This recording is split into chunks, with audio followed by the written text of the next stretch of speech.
Hi, it's Andrew aka Uberdude here. Today I'm going to do a video on one of my favourite tesujis, which is the double ladder breaker. Um, to start with that though, we need to first have a double ladder which needs to be broken.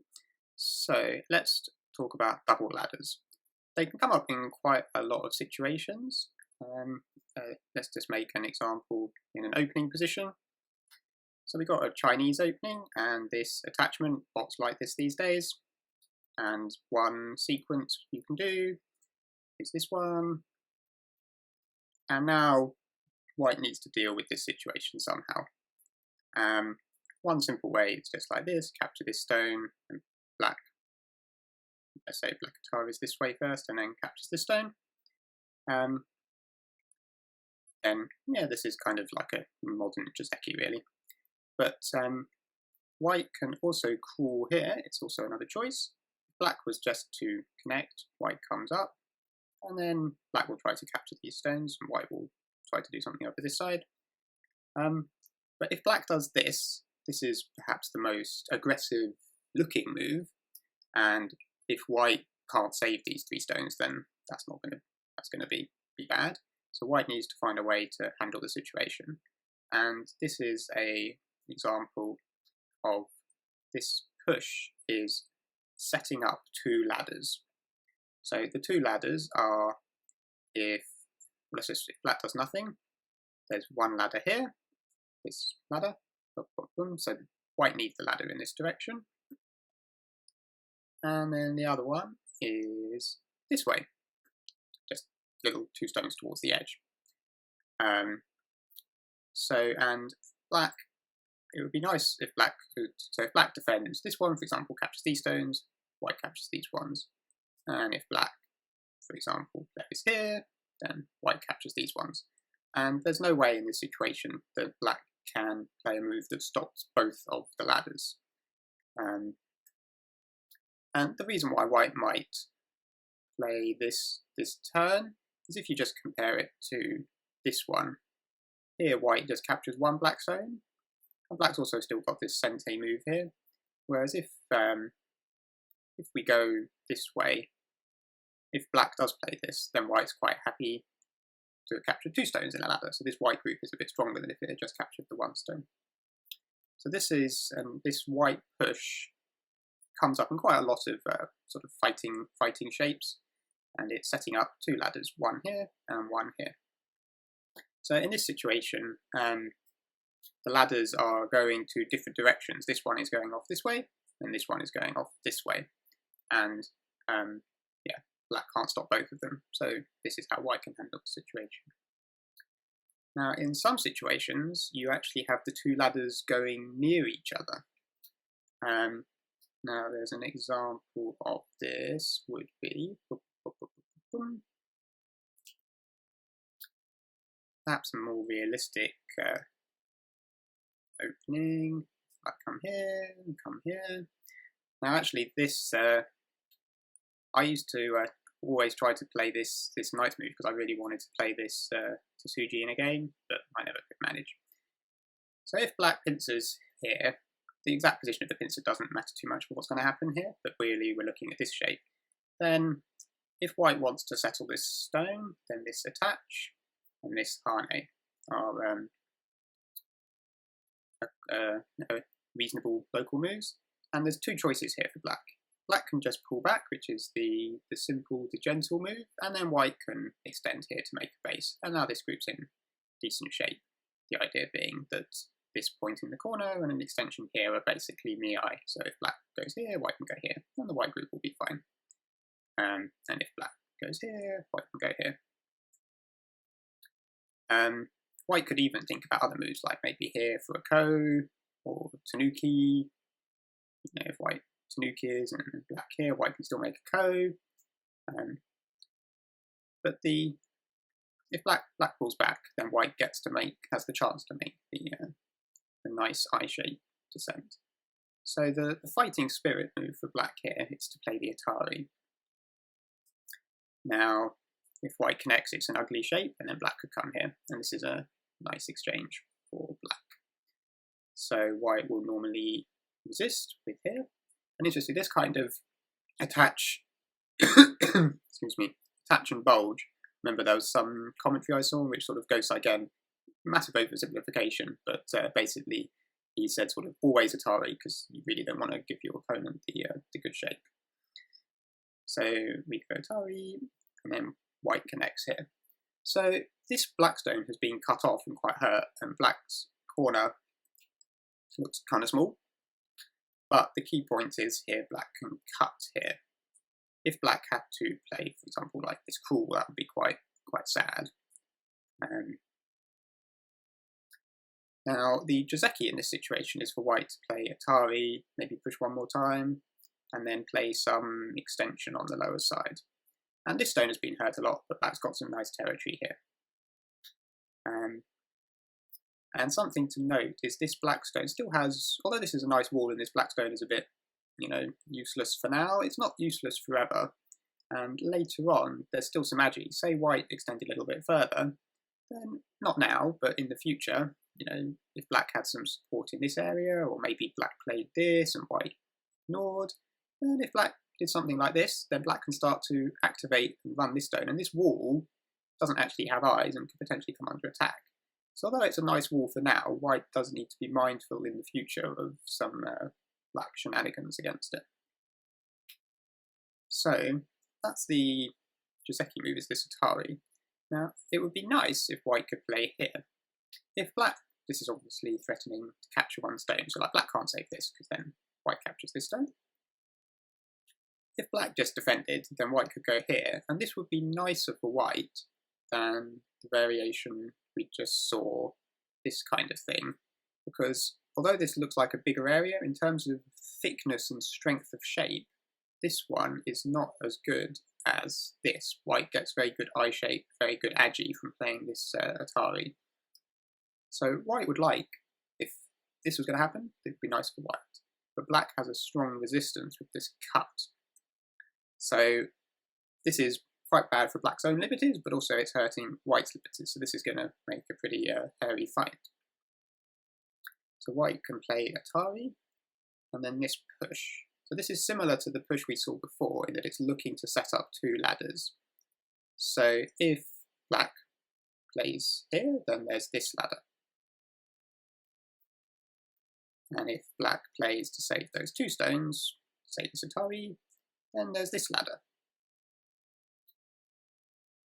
So black is looking for a way to stop both of these ladders. And the move that does it for now is this hane, because if white tries this ladder, then this is Atari now on these stones. So for example, black could just play one more Atari and then look after these, and these stones are fine, and these stones are fine, so these are going to die, so good for black. And if white tries to do this ladder, then because of this stone, it's Atari on here, so white's going to not be able to ladder. So, for the moment, this move prevents both ladders. White, though, then has a good move to play hane back. So this actually activates both ladders again. So let's say black plays, well, this solid connection, defend a double Atari. This ladder is working again. Up to there. And this ladder is a little bit more interesting. Say black defends on this side, then this is quite acute, what we call a spiral ladder. So you play this Atari, and even though it's Atari on one stone, you play this nice shape move. Even if black comes down, capture, squeeze, and then we make ourselves a new ladder. So this ladder is going off this way, so that's also a disaster for black. So black needs to find a move that stops this ladder on these stones working and this ladder on these stones working. You might want to pause for a moment, see if you can find it, but if you've never seen the shape, it's a bit tricky. And don't feel bad if you don't find it. For example, giving this position to a bot. I even tried TADA, which is good at ladders, with 200,000 playouts. It still didn't find it. And the answer is here. So what does this move do? Well, it ends up being in the way of both ladders, even though you didn't help the liberties of either of the groups that are about to get laddered.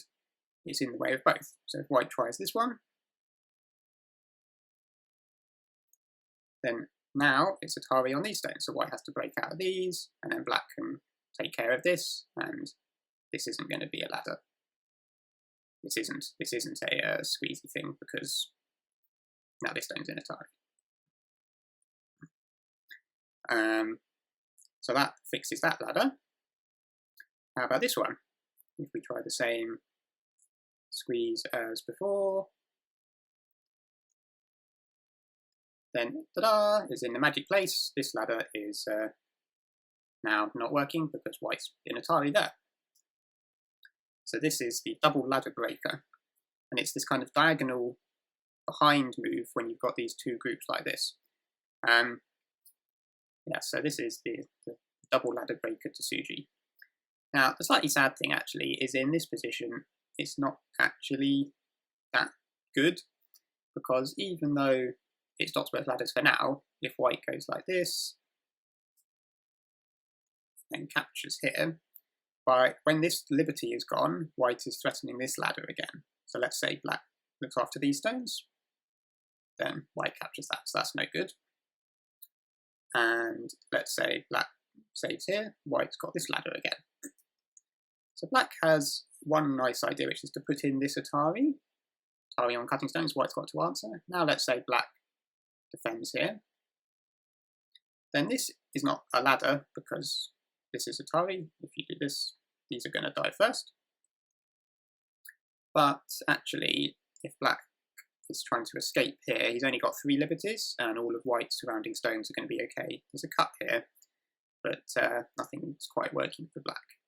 So black would actually die here. Now he could do a little bit better if on the outside you play this move, which also fixes this ladder. Then if white goes like this, then even if these are dead, there's some squeeze like this. So even if black dies, at least he gets something nice on the outside. But still, it would be nice if he wasn't dead. So black can still manage the situation, but really to make this actually work, black would need some stone around here so that these stones couldn't be captured. So the test position I actually used, where the tesuji would be the best move, if I just add a few extra stones, is I put like this, or so if we do the same thing again, basically this black stone is going to be useful. So if like this. So in this position, just so that you can check, this stone doesn't break this ladder, so white still has this. And this ladder is working, and this ladder is still working. So in this position, if black plays like this, then black needs to use excuse me, this tesuji to save the day.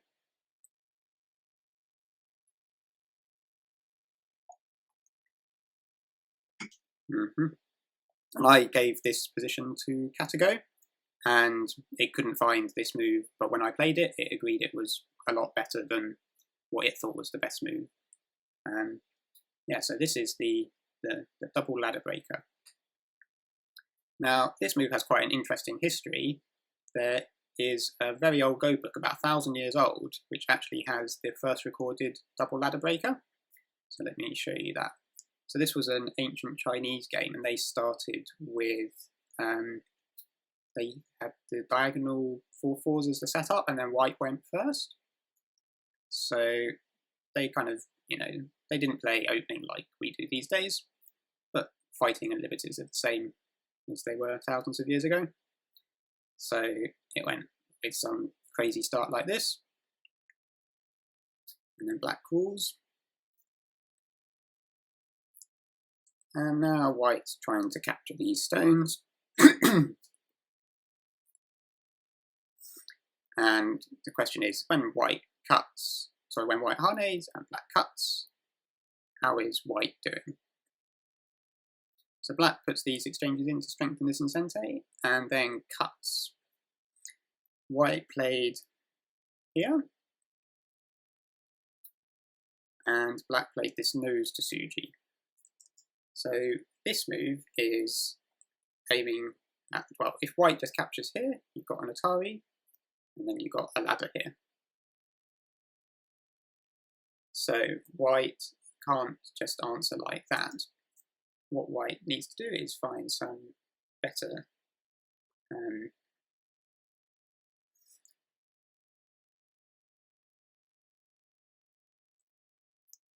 answer. So what white did was harness this side, and then Atari and vital point. White comes out.